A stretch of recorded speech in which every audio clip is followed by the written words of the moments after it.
కేసీఆర్ అంటున్నాడు మిత్రులారా, ఏమని? మీరు వెయ్యకండి, కేంద్రం కొంటలేదు కాబట్టి నేను కొంటలేదంట. కేంద్రానికి రైతుల దగ్గర, నేను మళ్ళీ చెప్తున్నా, రైతుల దగ్గర రాష్ట్ర ప్రభుత్వం వడ్లు కొంటుంది. రాష్ట్ర ప్రభుత్వం ఈ వడ్లను బియ్యంగా మార్చి కేంద్ర ప్రభుత్వానికి అమ్ముతుంది. ఈ అమ్మే క్రమంలో బాయిల్డ్ రైసు వడ్లను బియ్యంగా మారిస్తే 65 కేజీలు అవుతాయి. రా రైస్గా వడ్లను బియ్యంగా మారితే 50 కేజీలు వస్తుంది, 15 కేజీలు నూక వస్తుంది. ఈ నూకలు కేంద్ర ప్రభుత్వం కొనదు. రాష్ట్ర కేంద్ర ప్రభుత్వాలకు ఉన్న ఒప్పందం ఏంటంటే బియ్యం కొనుగోలే. ఆ బియ్యం కొనుగోలుకు లెక్క ఏంటంటే 100 కిలోల వడ్లు ఇస్తే 65 కేజీల బియ్యము, రా రైస్ అయితే 50 కేజీల బియ్యము. ఈ 15 కేజీలలో నూకలు తక్కువ ధరకు అమ్ముడు పోతాయి కాబట్టి ఆర్థిక భారం రాష్ట్ర ప్రభుత్వం మీద పడుతుంది. కాబట్టి ఆర్థిక భారాన్ని తిరస్కరించడానికి కేసీఆర్ ఈ రకమైన నాటకం ఆడుతుండు. కేవలము రైతులను ఆదుకోవడానికి సంవత్సరం మొత్తం మీద ఈ నూకలు బియ్యానికి ఉన్న తేడా ఎంత అంటే 3,000 కోట్లు. ఏమి చేయాల్సిన పని లేదు.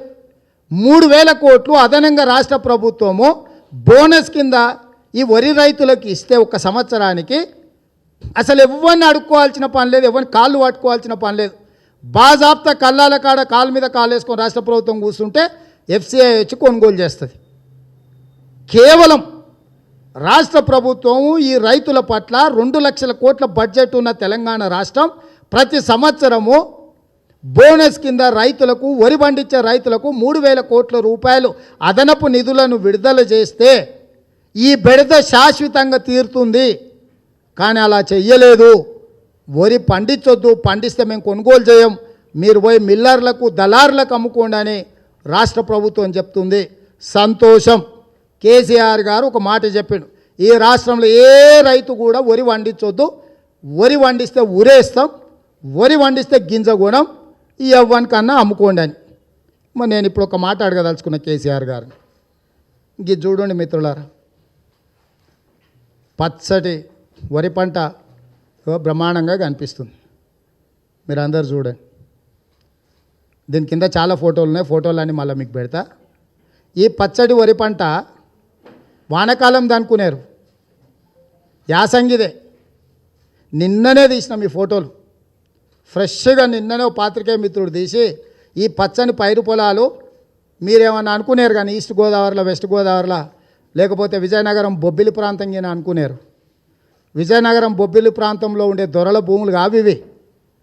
గజ్వెల్లో ఎర్రవల్లిలో ఉన్న దొరగారి భూములు ఇవి.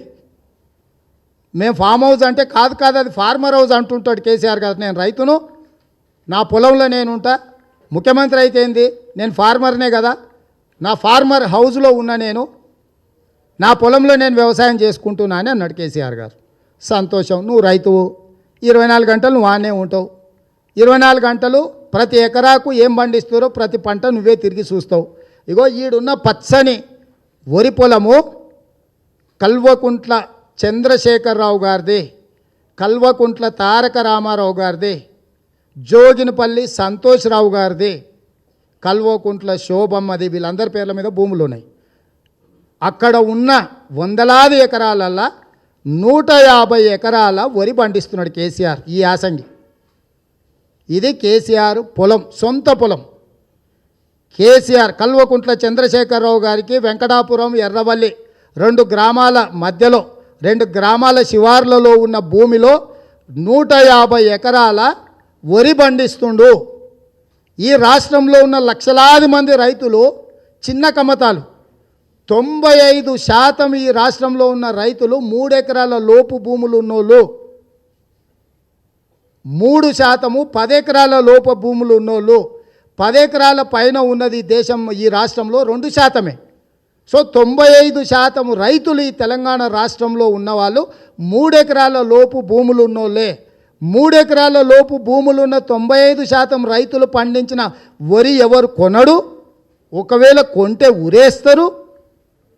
ఆ రైతు సచ్చినా సరే కానీ వరి వేయొద్దు, భీములు బీడు వారాలే, తుమ్మలు మొలవాలే, కానీ వరి మాత్రం పండించొద్దని కేసీఆర్ అంటూ. నేను అడుగుతున్న రాష్ట్ర ముఖ్యమంత్రి గారిని, కేటీఆర్ గారిని నేను అడుగుతున్నా, వ్యవసాయ శాఖ మంత్రి నిరంజన్ రెడ్డిని పౌర సరఫరాల శాఖ మంత్రి గంగుల కమలాకర్ని అడుగుతున్నా. కేసీఆర్ తన సొంత పొలంలో పండిస్తున్న వరి 150 ఎకరాలలో వడ్లు పండితే ఈ వడ్లు ఎవరు కొంటారు? ఈ వడ్లను ఎవరికి అమ్ముతారు?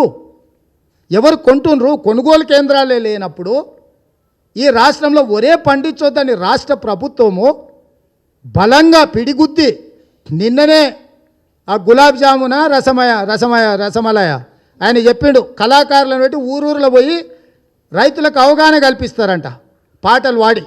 మీరు ఒరేసుకోవద్దు, ఒరేసుకుంటే మీరు ఉరేసుకోవాల్సి వస్తుంది అని నిన్ననే అదేదో సారథి సంఘం పెట్టిరు కదా, జీతాలు ఇస్తాం కళాకారులకని. ఆ రసమలాయి గులాబ్ జామును ఊర్లలో పోయి పాటలు వాడి అందరికి వినిపిస్తాడంట. మీరు ఒరేసుకోవద్దు, ఒరేసుకుంటే కొనుక్కునేటోడు లేడు, నరేంద్ర మోడీ మనల్ని అట్టేయటం ఉంచిండు, మా కేసీఆర్ మిమ్మల్ని ఉరేసిండు, ఇక మాకు సిగ్గుశరం తప్పిపోయినాం, మీ ఊరికి వచ్చినాం, మీరు వరి పంట వేసుకోవద్దని ఊర్లలో పోయి పాటలు పాడతారంట. నేను గ్రామాలలో ఉండే రైతులకు ఒకటే విజ్ఞప్తి చేస్తున్నాను, ఎవడు ఊర్లలోకి వచ్చినా, టీఆర్ఎస్ వాడు వచ్చినా, నాయకుడు వచ్చినా, సర్పంచ్ వచ్చినా, ఎమ్మెల్యే వచ్చినా, ఎంపీ వచ్చినా, మంత్రి వచ్చినా చెప్పు తీసుకొని కొట్టండి. చేత్తో కొడితే వాళ్ళకి సిగ్గు రాదు, చెప్పు తీసుకొని కొట్టండి. ఎందుకంటే ఎర్రబెల్లి వెంకటాపురంలో కల్వకుంట్ల చంద్రశేఖరరావు గారు 150 ఎకరాలల్లా వరి ధాన్యం పండిస్తుంటే తెలంగాణ రైతులు వరి పండించొద్దు అని అంటే తెలంగాణ రైతులను ఏం సావమంటుండా? ఊరేస్తే ఊరే అంటాడా? మరి నీ భూమిలో ఎట్లా పండిస్తున్నావు? నీ భూమి బీళ్ళు వారొద్దా? నీ భూమిలో తుమ్మలు పొలవద్దా? నీ భూమి మాత్రం పచ్చంగా ఉండాలి, నీ భూమి పచ్చగా పండాలి, నీ కడుపు నిండాలి. నీ భూమి వండితే, నీ కడుపు నిండితే, నీ కుటుంబం సల్లంగా ఉంటే సరిపోద్దా? కేసీఆర్ నేను ఈ రాష్ట్ర ముఖ్యమంత్రిని చేసింది ఈ రాష్ట్ర రైతులను కాపాడుతా అన్నావు కదా, వ్యవసాయం దండగా కాదు పండుగ చేస్తా అన్నావు కదా, రైతును రాజును చేస్తా అన్నావు కదా కేసీఆర్. నీ రాజ్యంలో రైతు శవాల కుప్పలుగా మారుతుంటే, రైతులను ఒరేయొద్దు, ఒరేస్తే జైల్లో పెడతామని బెదిరిస్తుంటే, నీ భూమిలో మాత్రము 150 ఎకరాలలో వరి పండించడం న్యాయమా? నేను వ్యవసాయ శాఖ మంత్రి, అదేవిధంగా పౌర సరఫరాల శాఖ మంత్రిని అడుగుతున్నా, మొన్న కేసీఆర్ పండించిన వరి ధాన్యాన్ని ఏ ఐకేపీ సెంటర్లో అమ్మినరో, ఏం ధరకు అమ్మినరో తెలంగాణ ప్రజలకు చెప్పాలి. ఇప్పుడు ఈ యాసంగిలో పండించిన పంట ఎవరికి అమ్ముతారు, ఎక్కడ అమ్ముతారు, ఏ ధరకు అమ్ముతారు? ఇది రాజకీయ విమర్శ కాదు. ఒక రైతు బిడ్డగా, రైతుల కష్టాలు తెలిసినోడిగా, రైతులు సావులను కల్లారా చూసి కల్లాలకు పోయి రైతుల కడుపు కోతను అర్థం చేసుకొని, ఆడబిడ్డలు పిల్లలు కొడుకు యాక్సిడెంట్లు హాస్పిటల్లో చావు బతుకుల మధ్యలో ఉంటే ఈ ఒట్లు అమ్ముకొని వచ్చిన పైసలు తీసుకొని పోయి నా కొడుకుని కాపాడుకోవాలి బిడ్డ, నాకు ఇంతకు మించి మార్గం లేదు, ఏం చేయాలని ఒక ఆడబిడ్డ కళ్ళ నీళ్ళు పెట్టుకుంటే 3 రోజులు అన్నం తినబుద్ధి కాలే. ఒక్కొక్క ఆడబిడ్డ కన్నీళ్ళ కథ చెప్పే పరిస్థితి లేదు. కామారెడ్డి, ఎల్లారెడ్డి ఈ ప్రాంతాలలో స్వయంగా నేను కల్లాల్లోకి కాంగ్రెస్ అనే కార్యక్రమంలో పోయినా, చాలా ప్రాంతాలు తిరిగి వచ్చిన. మధ్యతరగతి, దిగువ తరగతి కుటుంబం మొత్తం వ్యవసాయం చేసి పండించిన పంట కల్లాలల్లో వానకు తడిచిపోయి మొలకలు ఎత్తుతుంటే, కాపలా గాయలేక గుండెలాగి చచ్చిపోతుంటే, కుప్పల మీద శవాలుగా మారుతుంటే కనికరించాల్సిన ప్రభుత్వం, ఆదుకోవాల్సిన ప్రభుత్వం దుర్మార్గంగా వ్యవహరించడమే కాకుండా రైతులను మాత్రం హుకుం జారీ చేసి ఉక్కుపాదం పెట్టి తొక్కి వరి పండించొద్దని ఇవాళ కేసీఆర్ మాత్రం ఆయన పొలాలల్లో 150 ఎకరాలలో వరి పండించిండు సోదరులారా. అందుకే రేపు మధ్యాహ్నం 2 గంటలకు ఎర్రవల్లిలో రచ్చబండ పెట్టిన మా కిసాన్ కాంగ్రెస్ తరఫున రేపు మీకు ఇది ప్రత్యక్షంగా చూపిస్తా. వెంకటాపురం ఎర్రవల్లి మధ్యలో ఉన్న కేసీఆర్ ఫామ్ హౌస్లో 150 ఎకరాలల్లో ఏదైతే వరేసిండో మా మీడియా మిత్రులకు కళ్ళగట్టినట్టుగా అక్కడనే తీసుకెళ్ళి మీకు చూపించి ఈ తెలంగాణ ప్రజల్ని న్యాయం చెప్పమని అడుగుతా. ముఖ్యంగా టీవీలోళ్ళను, పేపర్లోళ్ళను నేను అడుగుతున్నా, మీరు న్యాయం చెప్పండి. ఈ రాష్ట్ర ముఖ్యమంత్రి ఇంత అన్యాయంగా, ఇంత దుర్మార్గంగా, ఇంత స్వార్థపూరితమైన ఆలోచనతో రాష్ట్రాన్ని నడిపితే మంచిదా? మీరు గుండెల మీద చెయ్యేసుకొని ఆలోచన చెయ్యండి. ఇవాళ నేను ఫోటోలు చూపిస్తున్నా, మళ్ళీ మీకు ఇప్పుడు వీడియో కూడా చూపిస్తా. మీకు మళ్ళీ అనుమానం రావచ్చు, సార్ ఏమన్నా బొబ్బిల్లో విజయనగరంలో ఏమన్నా తీసుకొచ్చేడో చూపిస్తున్నాను. లేదు సోదరా, రేపు ఎర్రబల్లికి పోయేటప్పుడు మీకు స్పష్టంగా అక్కడ నిలబడి దిగి మంచిగా పర్యాటకులు ఎట్లయితే చూడొచ్చో కేసీఆర్ గారి ఫామ్ హౌస్ను ఆ బయట నుంచోని, ఎందుకంటే లోపలికి ఎట్లాగూ రానియాడు, బయట నుంచి చూసినా కనిపిస్తుంది. రేపు మీరందరూ కళ్ళ నిండా ఆస్వాదించవచ్చు కేసీఆర్ గారి పట్టా భూములల్లో వరి ధాన్యం ఎట్లా పండిస్తుండ్రో. ఈ వరి ధాన్యానికి సంబంధించిన వివరాలన్నీ కూడా మీరు చూసి ఈరోజు తెలంగాణ ప్రజలకు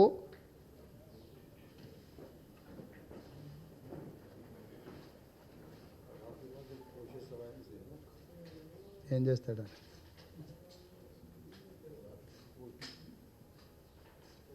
ఇది కేసీఆర్ గారి పంటది, పొలాంది వీడియో.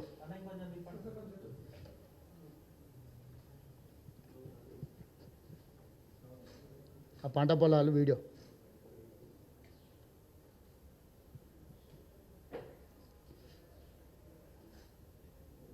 మీకు అందరికి మళ్ళీ కాపీ పంపుతా. ఎందుకంటే మిత్రుడు తీసుకొచ్చి ఇచ్చిండు కష్టపడి, వాటిని చూపించాల్సిన బాధ్యత నా మీద ఉన్నది. ఇగో కేసీఆర్ గారి పంట పొలం ఎంత పచ్చగా ఎన్ని కిలోమీటర్ల కొద్దీ ఉన్నదో మీరు చూడండి.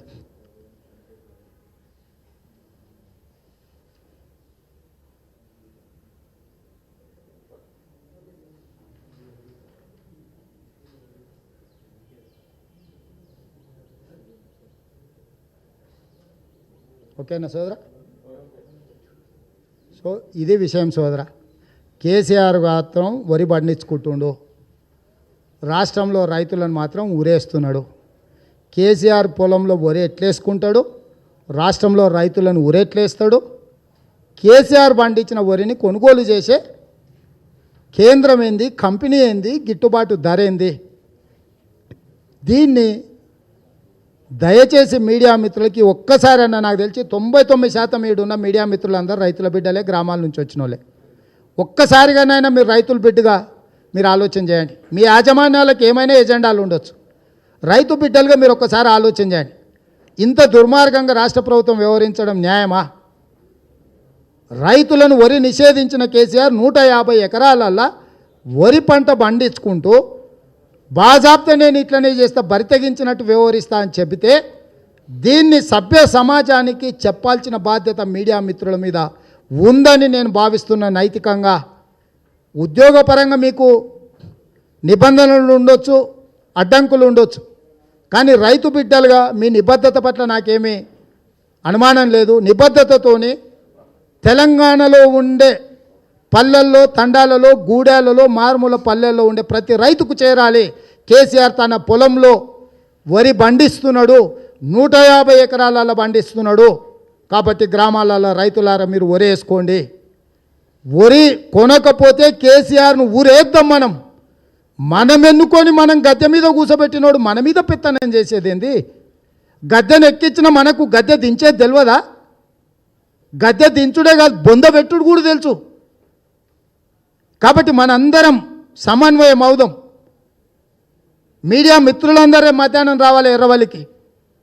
మీ ఆఫీసుల నుంచి వద్దంటే కూడా మీరు స్వయంగా రాండి, మనం అక్కడికి వెళ్ళి చూపిద్దాం తెలంగాణ సమాజానికి, దేశ ప్రజలకు కేసీఆర్ ఎంత నీచమైన వ్యవహార శైలితోని, ఎంత నిస్సిగ్గుగా వ్యవహరిస్తుండో.